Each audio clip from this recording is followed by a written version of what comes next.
অনেক দিন আগেকার কথা। যতীন আর আমি বেড়াতে বেরিয়েছি। এই সময় কেউ বেড়াতে যায় না বলেই আমরা বেড়াতে বেরিয়েছি, কারণ ট্রেনে ভিড় থাকবে না, বেশ হাত পা ছড়িয়ে আরাম করে যেতে পারবো। একটু আগেই স্টেশনে পৌঁছে গেলাম। স্টেশনে পৌঁছানোর খানিকক্ষণের মধ্যেই ট্রেন চলে এলো। একটা সেকেন্ড ক্লাস কামরায় উঠে দেখি আমরা ছাড়া তখনও পর্যন্ত কেউ নেই। দেখে তো দুজনের খুব আনন্দ হলো। যাচ্ছি বেনারস, পৌঁছবো কাল বেলার দিকে। সারা রাত ট্রেনেই কাটাতে হবে। বসে বসে দুই বন্ধু খানিকক্ষণ গল্প করলাম। তারপর ট্রেন যখন বর্ধমান পার হলো, যতীন উঠিয়ে আলো নিভিয়ে দিল। দুজনে শুয়ে পড়লাম। খানিকক্ষণ পরেই অন্ধকারে যতীনের নাক ডাকার আওয়াজ শুনতে শুনতে আমারও ঘুমটা এসে গেল। কতক্ষণ ঘুমিয়েছিলাম জানি না, আচমকা আমার ঘুমটা ভেঙে গেল।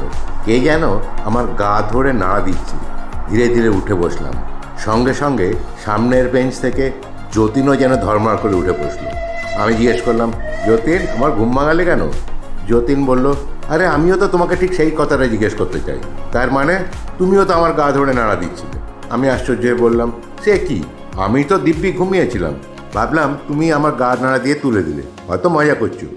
যতীন গম্ভীর হয়ে বলল, গাড়িতে জনপ্রাণী নেই, তবে আমাদের দুজনকে ধাক্কা দিল কে? চোট্টর নয় তো? শুনেই তাড়াতাড়ি উঠে আমি কামরার আলোটা জ্বেলে দিলাম। এদিক ওদিক তাকিয়ে দেখলাম যে আমরা দুজন ছাড়া কেউ নেই। যতীন বলল, নিশ্চয়ই চোর এসছিল। ভাগ্যে আমাদের ঘুমটা ভেঙে গেল। চুরি করার আগেই তাই সরে পড়তে হয়েছে। খুব বেঁচে গেছি। আমি তখন বললাম, জানলাগুলো সব বন্ধ করে দাও, আর আলো নিবিয়েও আর কাজ নেই। আচ্ছা জ্বালাতন। আবার বসে বসে খানিকক্ষণ গল্প হলো। তারপরে দুজনেই ঘুমিয়ে পড়লাম। কিন্তু আবার ঘুমটা ভেঙে গেল। এবার কেউ ধাক্কা মারছিল না। এবারে কামরার ভেতর থেকে একটা পরিত্রাহী চিৎকার আসছিল। মনে হচ্ছে যেন একটা কুকুর আর্তনাদ করছে। আলো জ্বালিয়ে তো শুয়েছিলাম, কিন্তু উঠে দেখি কামরার ভেতর ঘুটঘুটে অন্ধকার। অন্ধকার যতীনের গলা পেলাম। সে বলল, এ আবার কি ব্যাপার? আজ যেন রাজ্যের আপদ এসে এখানেই জুটেছে। চিৎকারের আওয়াজটা এমনভাবে আসছে, মনে হয় কেউ যেন ভয়ানক জখম হয়েছে। কিন্তু কামরার ভেতরে জানলা দরজা তো সব বন্ধ। এ অবস্থা এলেই বা কী করে? আমি জিজ্ঞেস করলাম, যতীন, আলোটা কে নেবালো? যতীন বলে, জানি না তো, আমি ভাবছিলাম তুমিই নিভিয়েছো। এটা কুকুরেরই চিৎকার। কুকুরটা তাহলে ভেতরেই আছে। সাবধানে বেঞ্চি থেকে পা না হবে। আর তোমার টর্চটা কোথায়? আমি বললাম, আমার পাশেই আছে। জেলে দেখো তো কুকুরটা কোথায় আছে। যতীন টর্চটা জেলে দেখতে লাগলো, কিন্তু কামরায় কুকুরটাকে আবিষ্কার করা গেল না। কুকুর টুকুর কিছুই নেই। সুইচের কাছে গিয়ে দেখি সুইচটা টেপাই আছে। আমি বললাম, অসম্ভব, এই এক্ষুনি কুকুরটা চেঁচেছিল, গেলই বা কোথায়? যতীন বলল, মনে হয় কুকুরটা পাশের কামরা থেকে চেঁচাচ্ছিল। আমরা ঘুমের ঘরে বোধহয় ভুল শুনেছি। আমি বললাম, ঠিক বলেছ, কিন্তু আজ বোধহয় ঘুম আর হবে না। চলো বসে বসে গল্প করা যাক। আমি উঠে বসার কিছুক্ষণের মধ্যেই মনে হলো যে আমার পাশে যেন কেউ বসলো। নিবিড় অন্ধকারে ভেতরে কিছুই দেখা যাচ্ছিল না। আমি বললাম, যতীন, নিজের বিছানা ছেড়ে হঠাৎ উঠে এলে কেন? ও পাশে বেঞ্চি থেকে যতীন বলল, কই, আমি তো উঠিনি। আমি পাশে হাত বাড়িয়ে দেখলাম, কই, কেউ তো সেখানে নেই। তারপরে শুনতে পেলাম আমার কানের পাশে কে যেন ফিস ফিস করে কথা বলছে। কি বলছে সেটা বোঝা যাচ্ছে না, কিন্তু কিছু যে বলছে এ ব্যাপারে সন্দেহ নেই। হঠাৎ যতীন বলল, মোহন, তুমি কোথায়? আমি আড়ষ্টভাবে বললাম, আমার বিছানায়। যতীন সভয়ে বলল, আমার কানের পাশে তাহলে কে কথা বলছে? জবাব না দিয়ে দুপাশে দুহাত বাড়িয়ে দিলাম, কিন্তু কারুর গায়ে লাগলো না। অথচ তখনও আমার কানের কাছে মুখ দিয়ে কে যেন ফিস ফিস করে কিছু বলছে। হঠাৎ মনে হলো আমার পাশে জানলার ধারে একজন মহিলা বসে আছেন। বোধহয় যতীনও দেখতে পেয়েছিল। যতীন বলল, উনি কে? আমি বললাম, আমি জানি না। হঠাৎ করে মূর্তিটা উধাও হয়ে গেল। কী যে ঘটছে বোঝা যাচ্ছে না। ডাক্তারি পাশ করেছি, রোজ দুহাতে টাটকা বা পচা মরার দেহে হাসি মুখে ছুরি চালিয়েছি। গভীর রাত্রে একলা মরার পাশে অম্লান বদনে বসে থাকি। স্বপ্নেও কখনো ভূত দেখিনি। তবু কেন জানি না আজকের এই অন্ধকারে আমার সর্বাঙ্গ কি যেন একটা অজানা ভয়ে পাথরের মূর্তির মতো স্থির আর ঠান্ডা হয়ে গেল। হাত নাড়াবার শক্তিও রইল না। যতীনেরও বোধহয় একই অবস্থা। সে প্রায় কান্নার স্বরে বলল, মোহন, মোহন, কামরার ভেতর কারা সব এসছে। কে যেন আমার সঙ্গে ফিস ফিস করে কথা বলছে। আর ওই শোনো, কে যেন আবার চলে বেড়াচ্ছে। সত্যি কথা, ঘরময় কে যেন চলে বেড়াচ্ছে। খট খট খট, এ যেন একটা মাংসহীন হাড়ের আওয়াজ। এই ভীষণ আওয়াজ আমি জানি, কঙ্কালকে নাড়লে ঠিক এমনি আওয়াজ ওঠে। কিন্তু তখন আমার নড়বার শক্তি নেই। কে যেন কি জাদু মন্ত্র পড়ে আমার সমস্ত দেহকে পক্ষাঘাতগ্রস্ত করে দিয়েছে। আচম্বিতে আবার একটা ব্যাপার, কামরার একটা কোণ থেকে একটা মেয়ে যেন করে কাঁদতে লাগলো।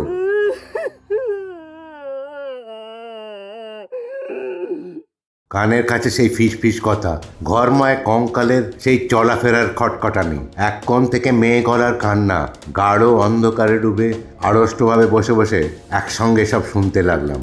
যতীনের কোনো সাড়া নেই, সে আবার ভয়ে অজ্ঞান হয়ে যায়নি তো? ও আবার কি অদ্ভুত একটা মুখ কামরায় ঘুরে বেড়াচ্ছে, মার্বেলের গুলির মতো দুটো জ্বলন্ত চোখ চারদিকে ঘুরে ঘুরে বেড়াচ্ছে। কি ও দুটো অন্ধকারে অগ্নিময় চক্ষু? চোখ দুটো ভাসতে ভাসতে আমার কাছ থেকে হাত তিনেক তফাতে এসে শূন্যে স্থির হয়ে রইল, যেন আমাকে ভালো করে নিরীক্ষণ করছে। দেখতে দেখতে সেই আগুন চোখ দুটোর রং নীল হয়ে এলো। হঠাৎ কেমন যেন একটা বিদ্যুৎ প্রবাহ এসে আমাকে চাঙ্গা করে দিল। এক মুহূর্তে আমার সব ভয় কেটে গেল। আমি এক লাফে উঠে দাঁড়িয়ে অন্ধকারের মধ্যেই দু হাতে ঘুষি ছুটতে লাগলাম আর পাগলের মতো চেঁচিয়ে উঠলাম, আমি তোদের ভয় করে না, আমি তোদের ভয় করে না, সরে যা সব, সরে যা। ঠিক তখনই কামরার ইলেকট্রিক লাইটটা ধপ করে জ্বলে উঠল। নিজের বিছানায় বসে যতীন তখন ঠক ঠক করে কাঁপছে। তারও অবস্থা আমার থেকে ভালো নয়। কামরার মধ্যে সেই আগুন চোখ আর দেখা গেল না। কোনো রকম শব্দ বা কান্নার আওয়াজ কানে এলো না। আমরা দুজন ছাড়া সেখানে আর কেউ নেই। হাঁপাতে হাঁপাতে যতীনের পাশে গিয়ে বসে পড়লাম। যতীন অস্ফুট স্বরে বলল, এতক্ষণ কি স্বপ্ন দেখছিলাম? আমি বললাম, আমারও তাই মনে হচ্ছে। হঠাৎ একদিকে তাকিয়ে যতীন তীব্র স্বরে বলে উঠল, না না, স্বপ্ন নয়, ওই দেখো। ঠিক যেন শূন্যকে বিদীর্ণ করে ফিনকি দিয়ে কামরার মেঝের ওপর রক্ত ছিটকে পড়ছে। তাজা রক্ত, রক্তে রক্তে কামরা যেন ভেসে যাচ্ছে, শূন্য যেন রক্ত প্রসব করছে। আমি আর সইতে পারলাম না, দৌড়ে গিয়ে অ্যালার্ম কর্ডটা ধরে একদম ঝুলে পড়লাম। কিছুক্ষণের মধ্যেই একটা প্রচণ্ড ঝাঁকানি দিয়ে চলন্ত ট্রেনটা থেমে গেল, আর ভাগ্য ভালো একটা প্ল্যাটফর্মে গিয়ে থামলো।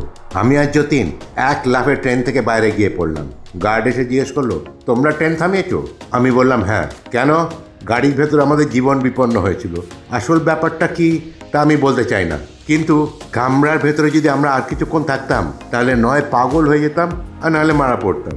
গার্ড খানিকক্ষণ অবাক হয়ে আমার মুখের দিকে তাকিয়ে রইল, তারপরে বলল, তোমার এই অসংলগ্ন কথার আমি কোনো মানে বুঝতে পারছি না। তুমি কি বলতে চাও ভালো করে বুঝিয়ে বলো। যতীন বলল, ও কামরায় ভূত আছে। গার্ড হো করে এসে বলল, কামরায় ভূত? এটা নতুন কথা বটে। কি খেয়ে উঠেছো যে কামরায় ভূত আবিষ্কার করেছো? আমি বললাম, ভূত টুত জানি না, কিন্তু ওই কামরার ভেতরে আমরা এমন সব বিভীষিকা দেখেছি যা স্বাভাবিক নয়। গার্ড বলল, অ্যালার্ম কর্ডটা টেনে এখন বাইরে কথা বলে আইনকে ফাঁকি দিতে চাও? ওসব চালাকি আমার সঙ্গে হবে না, তোমাদের জরিমানা দিতে হবে। আমি বললাম, স্যার, আমরা জরিমানা দিতে রাজি আছি, তবুও ওই কামরায় আর ঢুকবো না। আমার মুখের কথা শেষ হতে না হতেই আরেকটা কাণ্ড ঘটে গেল। কামরার ভেতর থেকে কে যেন আমাদের জিনিসপত্রগুলো সবেগে বাইরে ছুটতে আরম্ভ করলো। ট্রাঙ্ক, সুটকেস, ব্যাগ, পোটলা পোটলি সব কিছু। ঠিক কে যেন সেগুলোকে বাইরে ছুঁড়ে ফেলে দিচ্ছে। গার্ড সাহেব মাথা হেড করে তাড়াতাড়ি মাটির উপর বসে পড়লো, নইলে যতীনের স্টিলের ট্রাঙ্কটা নিশ্চয়ই তার মাথাটা চূর্ণ বিচূর্ণ করে দিত। গার্ড চেঁচাতে লাগলো, এই পাকড়ো পাকড়ো। একদল রেল পুলিশ আর কুলি হুড়মুড় করে কামরার ভেতরে গিয়ে ঢুকলো, কিন্তু বলা বাহুল্য সেখানে জনপ্রাণী কোনো চিহ্ন পেল না। গার্ডও উত্তেজিত, ভীত কণ্ঠে আমাদের বলল, ব্যাপারটা কি আমি বুঝতে পারছি না, ট্রেনও লেট হয়ে যাচ্ছে, এখন আর বোঝার দরকারও নেই, তবে তোমাদের কথাই সত্যি বলে মনে হচ্ছে। আপাতত তোমরা একটা অন্য কামরায় উঠে পড়ো, তারপর আমি ট্রেন চালাবার হুকুম দেবো। পাশের একটা কামরায় গিয়ে আমরা উঠে পড়লাম। তার মধ্যে অনেক লোক, সকলেই আমাদের কথা শোনার জন্য ব্যগ্র। যতটা সংক্ষেপে পারা যায় তাদের কাছে আমাদের বিপদের কাহিনীটা বর্ণনা করলাম। একজন আধবুড়ো ভদ্রলোক, পোশাক দেখে রেল কর্মচারী বলে মনে হচ্ছে, আমাদের কাছে এসে বলল, মশাই, গেল বছরে এই ট্রেনের এক কামরায় একটা ভীষণ হত্যাকাণ্ড হয়েছিল। আমি বললাম, তার সঙ্গে এই সম্পর্কটা কি? সম্পর্ক হয়তো কিছু নেই, তবু শুনুন। রানীগঞ্জে গাড়ি থামার পর দেখা গেছিল একটা সেকেন্ড ক্লাস কামরায় দুজন পুরুষ, একজন স্ত্রীলোক, একটি শিশু এবং একটি কুকুরের মৃতদেহ রক্তের মধ্যে প্রায় ডুবে আছে। কিন্তু কে বা কারা এতগুলো প্রাণীকে খুন করলো তার কোনো সন্ধান পাওয়া যায়নি। আমি রুদ্ধশ্বাসে বললাম, একটা কুকুরও ছিল? তারপর?